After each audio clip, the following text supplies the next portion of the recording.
안녕하세요. 이정원에서 진행하는 송하의 쏙 점입니다.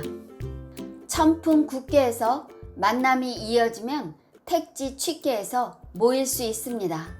이것을 땅 위에 물이 모여서 연못을 이루는 것으로 설명하고 있습니다. 물이 모이면 웅덩이처럼 물이 고여 연못이 됩니다. 그런데 물을 담고 있는 땅이 견고하지 못하면 물이 무게를 견딜 수 없습니다. 물이 있어야 땅이 윤택해지지만 뚝이 무너지면 물이 넘쳐서 오히려 농사를 망치게 할 수 있습니다.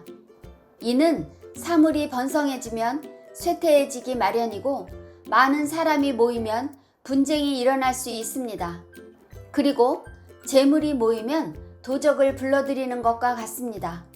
이를 대비해서 택지 취계에서 공자께서는 제6기 계부루로서 가르치고 있습니다.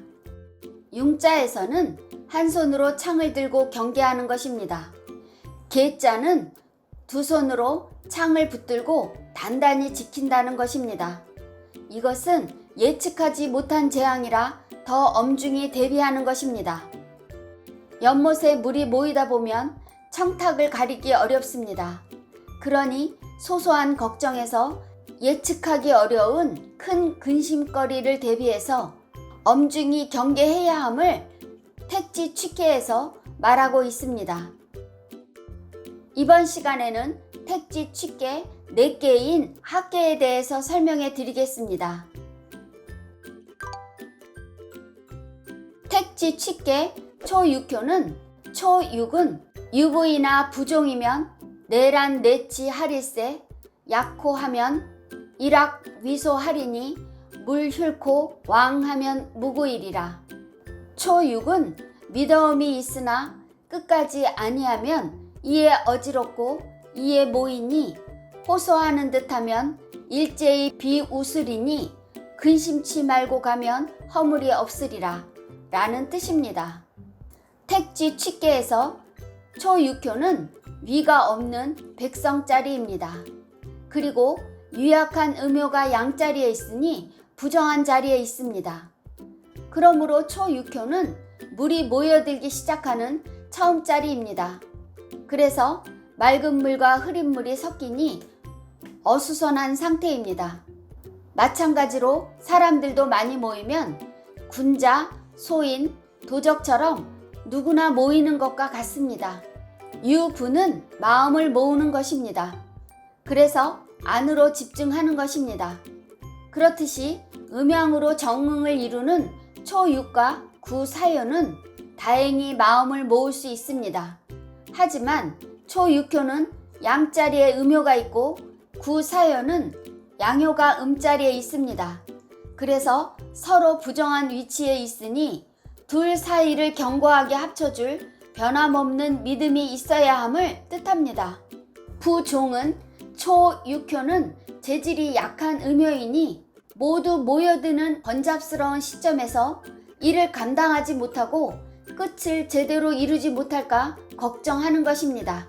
내란 뇌치에서 내란은 물이 모여들면 탁한 물도 섞이기 마련입니다. 그래서 흐린 물에서는 볼 수 없으니 이치를 분별하기 어려운 심란한 상태입니다. 내치는 맑은 물이나 흐린 물이 모두 모이고 섞이는 취합의 뜻입니다. 초6교가 동하면 진깨가 되는데 진깨에서 울부짖는 소리가 나옵니다. 약호는 이렇게 심란한 상황에서 초6교가 정응간인 구사요를 향해서 어려움을 호소하는 것입니다. 일악 위소에서 소나기 악자는 괴상 중에 간깨에서 손을 뜻합니다. 구사요와 초6교는 간깨의 상을 이루었으니 서로 손을 붙잡고 있는 것으로 표현한 것입니다. 손은 유약한 초6교가 다행히 구사요와 손을 꽉 잡고 향하니 웃을 수 있는 것입니다. 음은 혼자 일어설 수 없고 양을 의지해서 나가기 때문입니다. 물휼코 왕하면은 유약한 초6교지만 근심하지 말고 구사요에게 믿음을 두고 가는 것입니다. 갈 왕자는 초6효가 동하면 진께인데 여기에서 갈 왕자가 나왔습니다. 그래서 굳건한 믿음을 가지고 구사효에게 간다면 허물이 없는 것입니다. 이것을 공자께서 상왈 내란내치는 기지난야일세라 하셨습니다. 초6효는 물이 모이는 처음자리이니 이물과 저물이 섞여서 탁한 상태입니다. 그러므로 아직 뜻을 세우기 어려우니 뜻이 어지럽다고 설명한 것입니다. 주역점으로 택지 취께 초6효를 받으면 주변에서 판단을 흐리게 할 수 있으니 적당히 무시하는 것도 방법입니다. 결심한 대로 진행하면 생각한 대로 결과가 이루어진다고 통변할 수 있습니다. 택지 취께 6이효의 효사는 6이는 인하면 길하야 무구하리니 분해이 용약이리라. 6이는 이끌면 길하야 허물이 없으리니 믿어와서 이에 간략한 제사를 올리는 것이 이로우니라 라는 뜻입니다. 6이효는 유순 중정한 자리에서 강건 중정한 구호 인군과 음양으로 정응하고 있습니다. 그러므로 취합하는 때에 군심과 마음을 모으고 있는 것입니다. 인의 글씨 속에는 활궁자가 있는데 관역을 향해서 활을 쏠 때 정신을 모아 집중하여 잡아당기는 상입니다. 이는 백성을 모으고 마음을 합하는데 이토록 몰두하는 것이니 길한 것입니다. 그러므로 허물이 없다고 하였습니다. 6이효가 동하면 이효 중 릿개가 되므로 여름입니다. 여름에는 음식이 상할 수 있습니다. 그래서 대체적으로 제사가 약소하고 간략하게 지내는 특징이 있습니다. 여름 제사 약자에는 필히 약자가 있습니다. 제사를 지낼 때 성대하게 차려진 음식보다는 긴 소리로 신명과 통하는 제사를 올리는 것입니다. 그러므로 제사도 때와 상황에 맞추어 지내야 함을 말하고 있습니다. 분해리 용약은 사람들을 모으고 집중하는데 거창한 제사가 아닌 간소한 제사를 지내는 것이 이로운 것을 말합니다. 이것을 공자께서 상왈 인길무구는 중하야 미변야 일세라 하셨습니다. 6이효가 마음이 느슨해지지 않도록 활을 당기듯 집중하는 것입니다.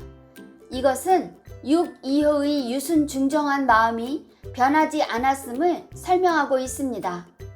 주역점으로 택지 취께 6이효를 받으면 윗사람으로부터 인정과 지지를 받을 수 있습니다. 간절한 만큼 마음을 집중하면 원하는 대로 이루어진다고 통변할 수 있습니다. 택지 취께 6삼효의 효사는 6삼은 취여차여이라 무유리하니 왕하면 무구언이와 소인하니라. 6삼은 모이는데 슬퍼하느니라. 이로운 바가 없으니 가면 허물이 없거니와 조금 인색하니라 라는 뜻입니다. 6삼은 음효가 양자리에 있고 중을 넘어섰으니 부중부정한 위치에 있습니다. 또한 내께와 외께가 접해서 갈등이 일어나는 자리입니다. 취여 차여는 바르지 못한 자리에서 모이기는 하였지만 불안한 마음에 탄식하는 것입니다. 이것은 물이 가득 모이면 출렁거려서 위로 넘칠지 아래로 흐를지 불안합니다. 그러므로 무유리라 이로울 바가 없다고 하였습니다. 6삼효가 감께의 근심이 가득하지만 곤께의 순정하는 마음으로 손께의 공손함으로 왕하면 무구언이와는 적절히 대처해 나간다면 허물은 없는 것입니다. 6삼효와 응이되는 상육효도 음인이 서로 도울 수 없습니다.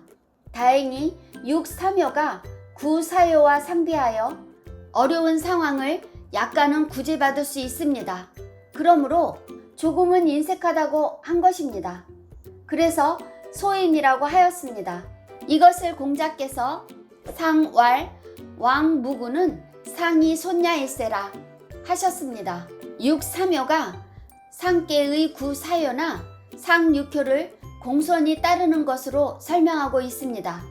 주역점으로 택지 취계 육삼효를 받으면 다른 사람들과 화합하기 어려우니 홀로 외롭습니다.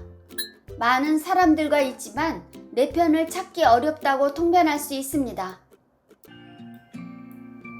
여러분, 송하의 속점은 여기까지입니다.